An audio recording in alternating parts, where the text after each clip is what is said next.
So today we're going to expand on the last video about a little introduction to kinematics. So we finished off at velocity, and we kind of got the equation for velocity, or something like that. Pretty much the equation for velocity. So it's x of t is equal to x naught plus the velocity times t. Okay, so we're going to use this equation throughout. We're going to throughout this lesson or this little lecture. All right. So we're going to do an example just to see if we really know velocity.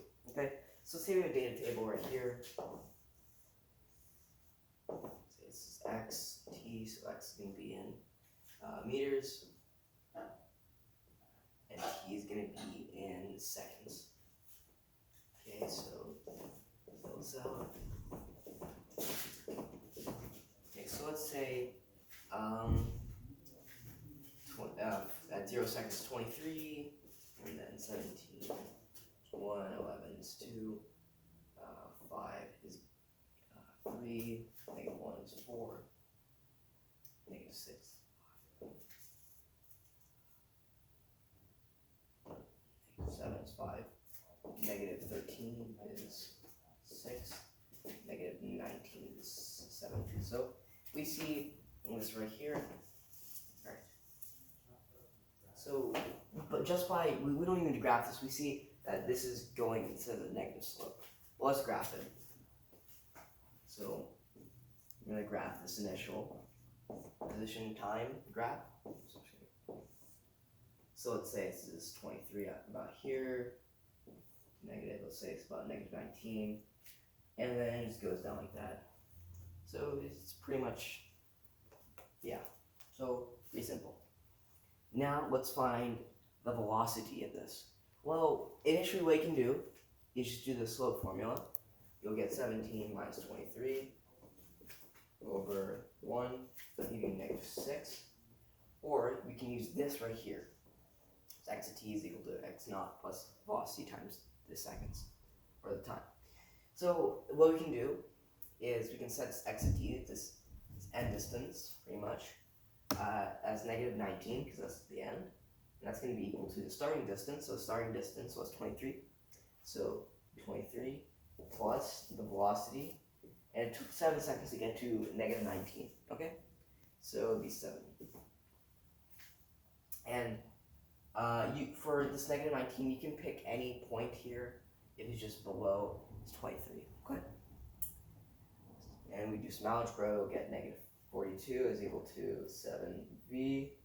We'll get the velocity is equal to negative 6 meters a second. So we get the same answer either way. Okay?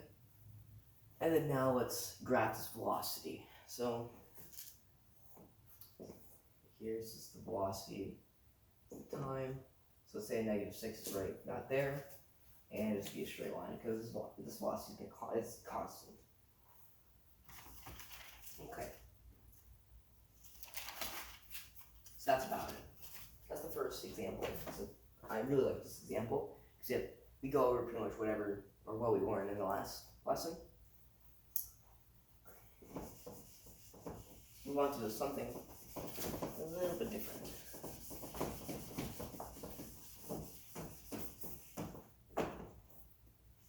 Okay, so let's talk about average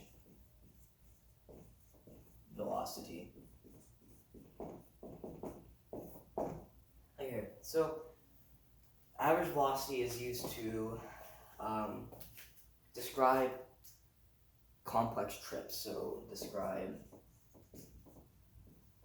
complex trips. Okay.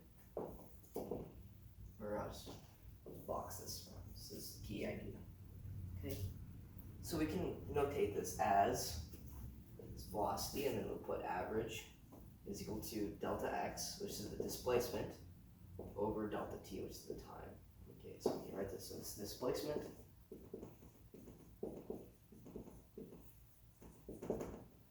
and then this is the time. Alright. Alright. So you may not be familiar with displacement, but displacement is pretty much the total difference or total distance between something It's not, sorry, that's the wrong definition. It's not distance, because distance has, okay, so displacement is pretty much the change, it has a magnitude to it, okay? Oh, okay, so let's go, we can rewrite this as V average is equal to, this delta x can be changed to x minus x naught, and then this delta t is just delta t. You really can't do anything. This delta t we really don't have, because usually the time we go from 0 to another interval, but we'll just keep delta t there. Okay. Alright, and now we can pretty much solve for delta x. We'll get delta t times the average velocity is equal to the displacement. Okay. So let's do some pretty simple stuff. Okay, so this describes linear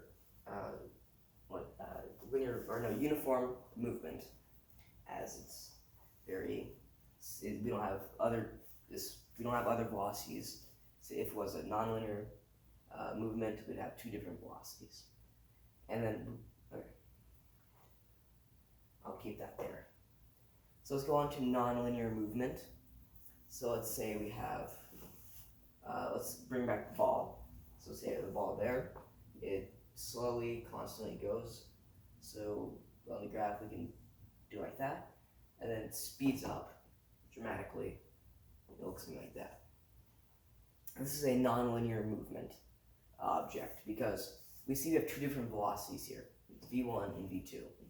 These velocities are clearly different, as you can see, and we want to find the average of it. Okay. Right here, what we can do is just write, you can have a line going through, that's the average, but it's usually not that easy, right? And with this, we have two different delta t's, but we have the same delta x, the same displacement. Okay. Again, this shows that if we do some other stuff, this will give us the average with delta x over delta t. Okay. Let's do another case with this ball where it goes back. Okay. So let's say this ball, instead of going forward, it goes back at the same rate. Alright, let's graph this right here. Again, we're going to graph it. So it goes up constantly, and then goes down constantly as well at the same speed. Well, here, there's no average velocity, or average velocity is 0, because the displacement is 0. We go up to this point, let's call this point h, and we go down by the same amount of point. So delta x would equal 0, because these points just cancel out when they move down. Okay, so let's think this is -3, or this is +3, and this is -3. They just cancel out. And let's say, essentially, since we have 0, it would be 0 over delta t. Pretty much wouldn't have an average velocity, it would be 0. So that's it.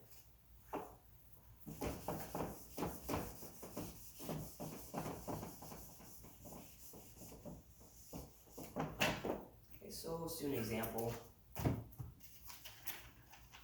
Okay. Yes. So an example. Let's say we have this graph right here, and it goes up to 300 meters.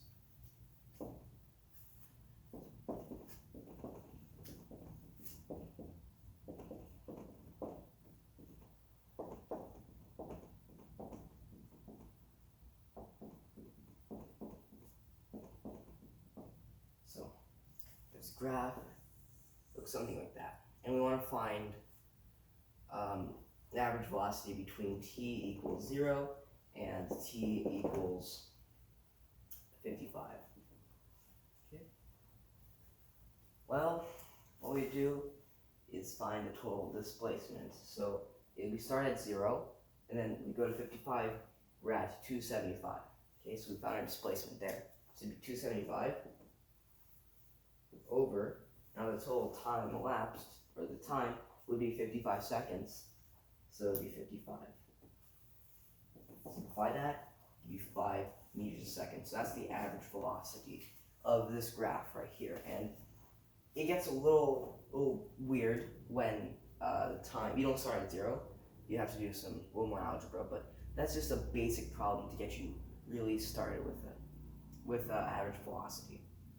So hope this video helped you, and let me know in the comments if you like the more serious videos like this or the more goofy skit videos, kind of skit videos that I've been posting lately.